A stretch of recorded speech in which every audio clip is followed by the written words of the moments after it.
These people for 7 years they were suffering, and Russia showed incredible patience for 7 years. Russia has the power to do something about it. We don't have the power to liberate Kashmir at this time. We don't have the power to liberate Palestine at this time. We don't have the power to liberate Yemen at this time, but we will have the power tomorrow. But today Russia has the power, and Russia has been warning and warning and warning and warning, don't cross the red line. And when they did cross the red line, Russia has intervened, and praise be to Allah that Russia is acting on the basis of this verse of the Quran, whether you like it or don't. This is Allah's command in the Quran. Why don't you run?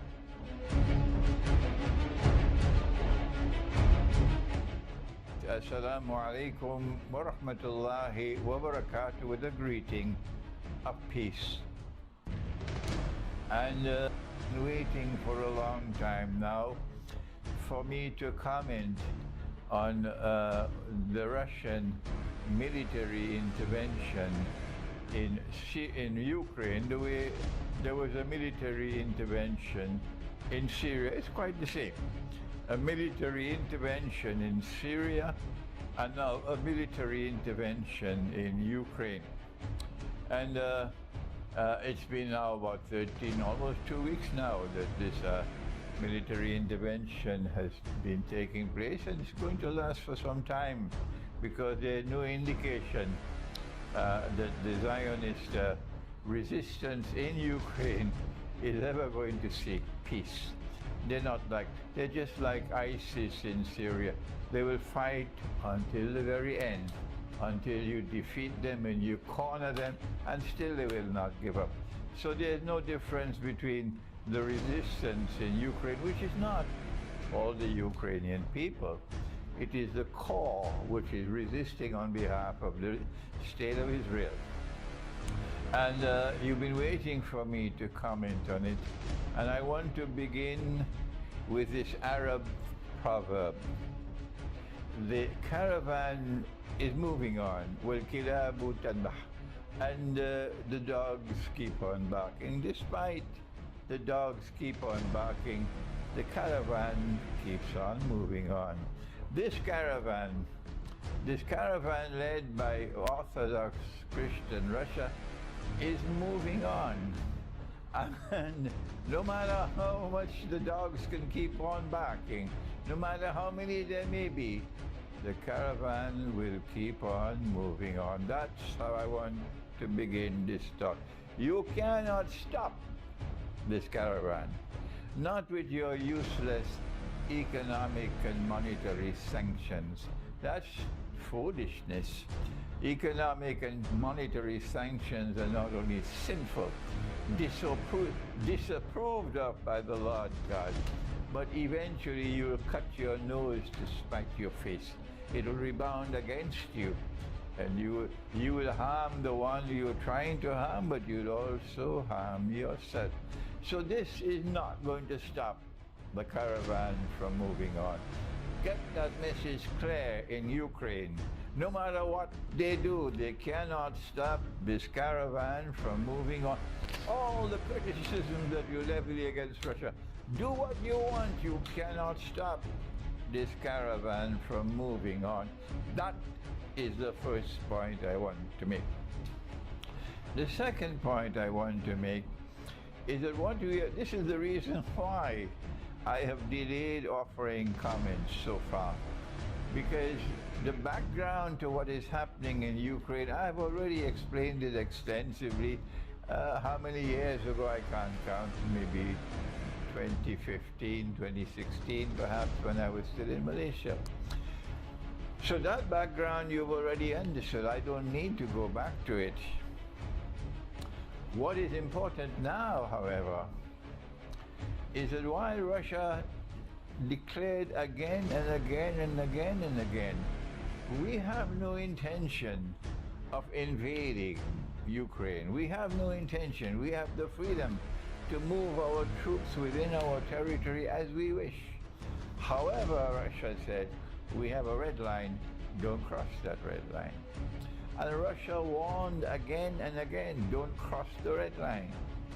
Our red line is that Ukraine must not become a member of NATO, because security is something that is universal. Your security and my security are all interconnected. There's mutuality in security. There's no isolation in security.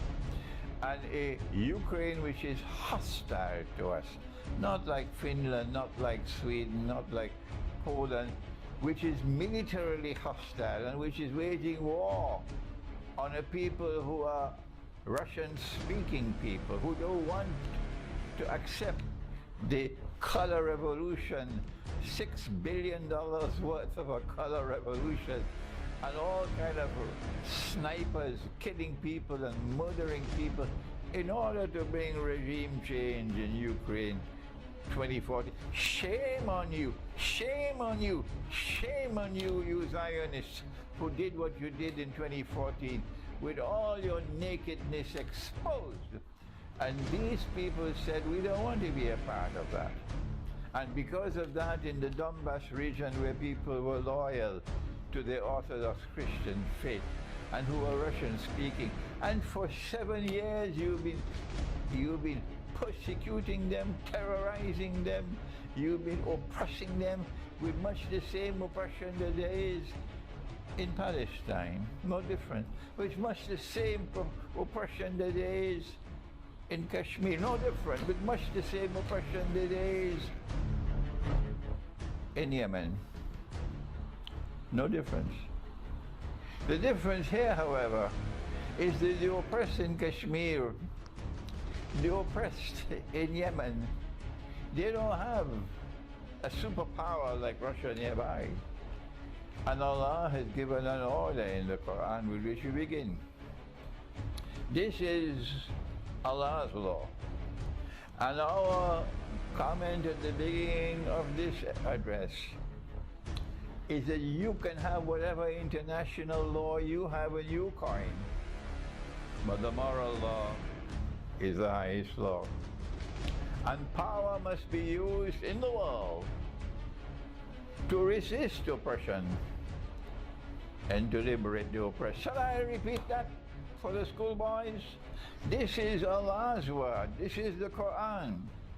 Allah speaks in the Surah Al-Anfal of the Quran, and we will translate it for our Orthodox Christian brothers who I know are longing to listen to what I have to say. This is what the Lord God says in the Quran. He asked, "Ba'da'udhu billahi minash shaitanir rajim, وَمَا لَكُمْ, what's wrong with you?" This is his words. These are his words. وَمَا لَكُمْ, what's wrong with you?